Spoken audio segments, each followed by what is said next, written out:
o evolucionismo, o pensamento evolucionista, na base da formação da elite globalista. O que é o ser humano? Ele é um ser criado à imagem e semelhança de Deus, capaz do amor, capaz do espiritual, capaz do racional, capaz do moral, diferentemente de todos os animais, com uma alma imortal? Ou ele é só o produto da evolução de espécie, ele é só um animal que teve mais tempo para se desenvolver, que teve uma capacidade um pouco melhor de se adaptar e se formou diferenciado dos outros? É só o acaso que nos distingue dos animais? Vamos ver como é que se formaram essas ideias e como é que isso implicou na época da formação da elite globalista. Vamos juntos.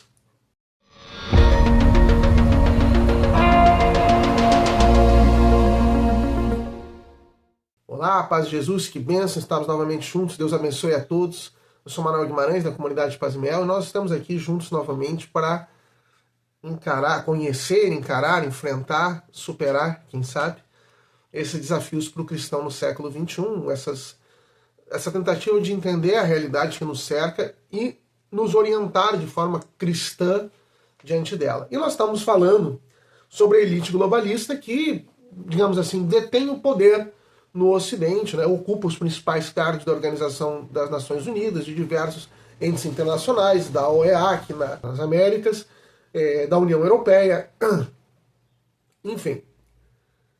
E nós temos visto como se formou a mentalidade que gerou no momento que essa elite globalista ela realmente começou a existir.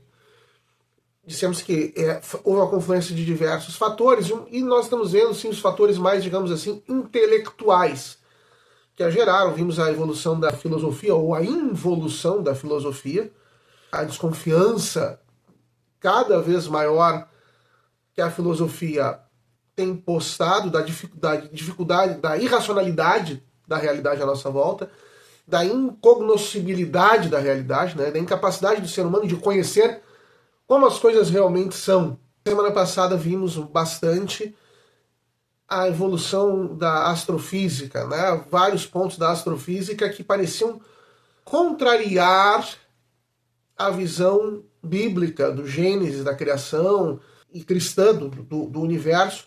Nós vimos que, na verdade, esses equívocos assim, eles foram superados no sentido de que hoje não há incompatibilidade nenhuma. Inclusive, muitas coisas que se achavam certas e inequívocas no final do século XIX, ao longo do século XX caíram, né? Como a suficiência da gravitação universal para a explicação de todos os movimentos celestes. Com o que se sabe hoje, não funciona bem assim. Algumas coisas estão absolutamente inexplicadas. Bem, mas hoje nós vamos entrar em outra seara da evolução da ciência, em outras searas, e uma muito importante é a do evolucionismo. Tem bastante coisa, a gente tem que organizar as ideias, né? Mas vale mencionar que o evolucionismo, em grande medida, se desenvolveu também pelo encontrar de registros fósseis. Independentemente do evolucionismo em si, o encontrar dos registros fósseis dos dinossauros, à época, causou um certo abalo também, porque os dinossauros não são descritos no Gênesis, né? Quando os animais criados por Deus, lá não estão dinossauros. Então, para uma visão que entenderia que no Gênesis estariam absolutamente todos os animais, isso seria uma falha. Hoje nós lidamos com isso de uma maneira bem mais tranquila. Não haveria necessidade de se elencar todos os animais ali que Adão nomina os animais, até porque pelo conhecimento científico, né, os seres humanos jamais conviveram com dinossauros, né? Os dinossauros foram extintos muito, muito antes do ser humano existir sobre a Terra. Mas o evolucionismo, as teorias de Charles Darwin, acabaram por minar muito também o entendimento de criação do ser humano, formação da realidade, conforme o cristianismo sempre entendia. Porque o ser humano, na visão cristã, ele é a obra-prima da criação, é o único ser vivo criado à imagem e semelhança de Deus. É o único que tem a capacidade não só de pensar, assim, né? De pensar até não seria bem verdadeiro, né, que só o ser humano é capaz de pensar, mas de abstração, de contemplação da realidade, capacidade do espiritual.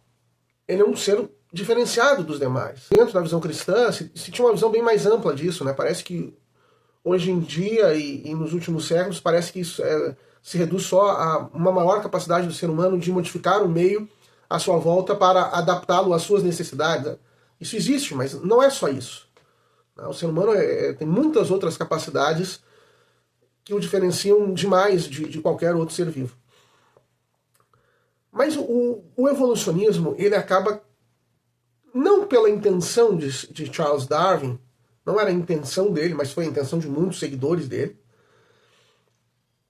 meio que retirar o fator divino e espiritual do ser humano, da criação do ser humano. Porque Charles Darwin deu uma explicação evolucionista pela qual os seres vivos evoluiriam. Os seres vivos passariam de entes muito simples, muito simplórias, unicelulares até, para formas cada vez mais complexas, e o ser humano seria só o cume disso, ou pelo menos o cume do ponto de vista intelectual dessa evolução. Pela teoria de Darwin, diversas situações, em especial a chamada seleção natural, faria com que as espécies se desenvolveriam e novas espécies de animais, de seres vivos, se desenvolveriam de espécies anteriores, sempre se adaptando a novas necessidades, ou ao ambiente em redor, ou enfim, aquilo que ela precisasse, e os seres fossem se modificando. E o ser humano seria, digamos assim, o cume disso. O ser humano seria produto, portanto, não da criação de um Deus, não feito à imagem e semelhança de um Deus, mas simplesmente através de uma evolução natural dos seres vivos. Mais do que isso, a própria criação da vida, a própria formação da vida, os seres vivos, também evoluiria meio que naturalmente de seres não vivos, a partir da química orgânica. Os aminoácidos, as cadeias iam se tornando cada vez mais complexas, até que de um composto orgânico complexo, de uma cadeia de aminoácidos complexa, surge uma cadeia de DNA, surge um ser vivo. Mais ou menos por aí, bem en passant, a teoria de Charles Darwin, que conquistou muito rapidamente a mentalidade científica. Especialmente, então, no século XIX, né? No final do século XVIII já se estava preparando para algo assim, e Charles Darwin cai num ambiente fértil para isso. Como dissemos, o evolucionismo ele depende muito dos registros fósseis. Porque essa caminhada de você ter uma espécie e vendo a evolução dela até se tornar outra, segundo Darwin, estaria registrado nos registros fósseis. Né? Os fósseis, né, as ossadas dos animais, iriam mostrando essa evolução. Bom, iriam mostrando. Darwin era intelectualmente honesto o bastante para dizer que a teoria dele não estava comprovada no seu tempo. A teoria dele, no tempo dele, era uma teoria. Darwin acreditava e tinha firme convicção de que a sua teoria viria a ser comprovada pelo desenvolvimento, pelo encontrar de novos registros fósseis que iriam comprovar, em diversos casos, esse fenômeno da chamada especiação. Uma espécie vai mudando, até que surge uma outra espécie.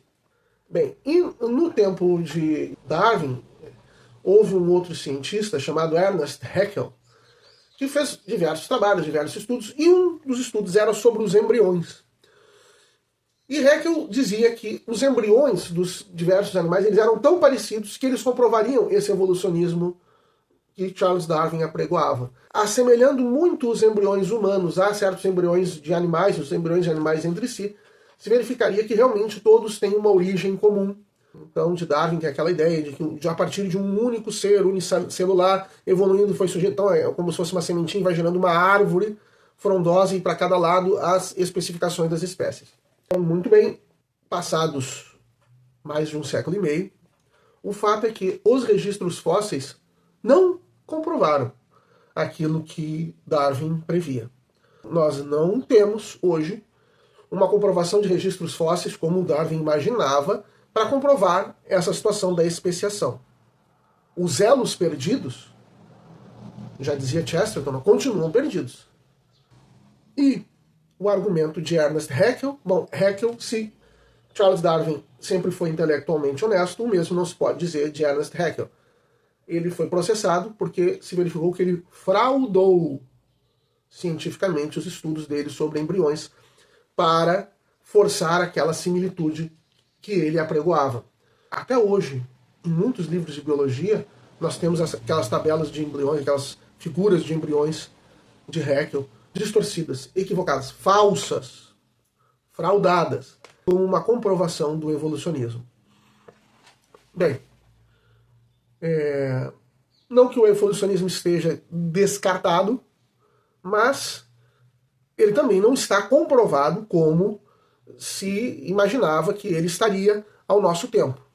E também essa evolução da química orgânica para os seres vivos, também sempre isso se careceu da explicação do porquê. Por que os compostos orgânicos tendem a ficar cada vez mais complexos até gerar vida? Por que a vida evolui, né? Por que existe a seleção natural? Por quê? E os porquês sempre é a metafísica que vai acabar respondendo. Mas nesses casos, como nós vimos na situação da astrofísica no último vídeo, esse próprio evolucionismo não se mostra a explicação universal que ele se pretendia no século XIX. Alguma coisa se comprovou, alguma veracidade está comprovada, né? Alguma questão de adaptação, alguma evolução, especialmente dentro da mesma espécie, se verificou. Mas a comprovação dessa origem comum de todas as espécies, isso aí de maneira nenhuma existe, né? E generalizadamente o fato das espécies estarem relacionadas umas às outras também de maneira nenhuma. Também os registros fósseis acabam desmontando essa teoria de Darwin pelo que se chama hoje de a explosão cambriana. O que acontece? Os registros fósseis não indicam assim, eles não seguem essa ideia de Darwin de que as espécies mais simples estavam mais antigas e tal, e elas vão evoluindo e isso vai chegando a mais complexo. Não é assim que os registros fósseis apresentam a realidade. Eles apresentam a realidade como diversas espécies, incontáveis espécies, surgindo meio que ao mesmo tempo, meio que na mesma época. E aí isso se chama a explosão cambriana, né? Da época cambriana, em que surge então uma imensidão de espécies de seres vivos. Então não aparece assim como essa evolução contínua que vão surgindo as espécies mais complicadas. Não, isso também não se confirmou. Então, embora exista alguma questão de evolucionismo, embora ainda haja muito espaço para se chegar a exatamente em que termos o evolucionismo acontece, o quanto ele é responsável pelas espécies, não se pode dizer de maneira nenhuma que ele é a explicação para a evolução de todas as espécies e a formação do ser humano. Com relação à formação do ser humano, se nós nos debruçamos mais sobre o ser humano e a sua diferença para todas as outras espécies, nós vamos ter que verificar, nós vamos ter que admitir que não é possível que o ser humano tenha sido simplesmente uma decorrência de uma evolução de outros animais. Não acontece isso, que seria uma decorrência lógica desse pensamento, de que outras espécies se humanizariam com o tempo. Nós temos macacos, talvez cachorros, talvez golfinhos, evoluindo até uma inteligência humana, até uma capacidade humana. Isso não acontece. A capacidade de reflexão moral do ser humano, a capacidade de reflexão propriamente dita, que não se vê em outras espécies. Isso parece estar distante demais para ser alcançado em alguma forma, né? Eu sempre me lembro, tem um vídeo que circula nas redes sociais do Ariano Suassuna, um escritor brasileiro, né, em que ele fala do evolucionismo, e ele fala muito desse absurdo. Ele pega um prendedor de roupa e ele diz, olha, nem em 500 milhões de anos um macaco, né, não vou dizer fazer uma sinfonia de Mozart ou de Beethoven, mas isso aqui, esse prendedor de roupa, que é 2 pedaços de madeira cortados de maneira específica e unidos por um arame dobrado também de uma maneira específica, é capaz de abrir e fechar, prender. Isso de maneira nenhuma. E é um instrumento tão simples, não tão prosaico. Se nós vamos ver toda a evolução, os livros que nós temos escritos, enfim, é uma distância grande demais para que não se veja essa ideia de uma possível evolução de uma outra como mais do que uma simples fantasia. É só uma fantasia.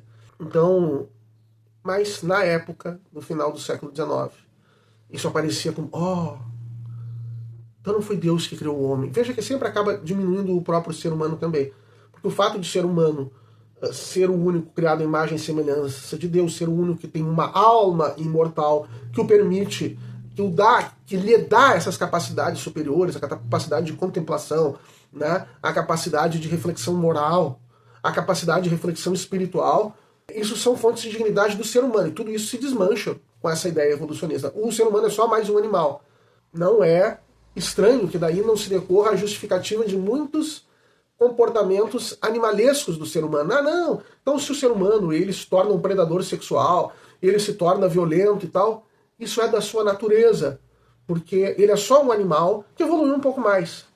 Quando o cristianismo sempre viu o ser humano como uma criatura material e espiritual, que seu espiritual tende a Deus, ele é capaz de se elevar, ele é capaz de grande bondade, de misericórdia, de amor, de entrega.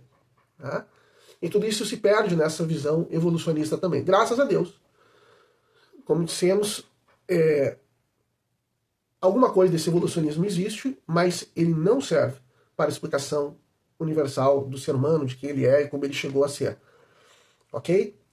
Mas tudo isso foi se agregando na mentalidade daquela época a se rejeitar muito grande todo o dado espiritual, a Deus. Depois, então, a igreja como instituição, nessa igreja. Não, nós temos que pensar na humanidade, no humanismo.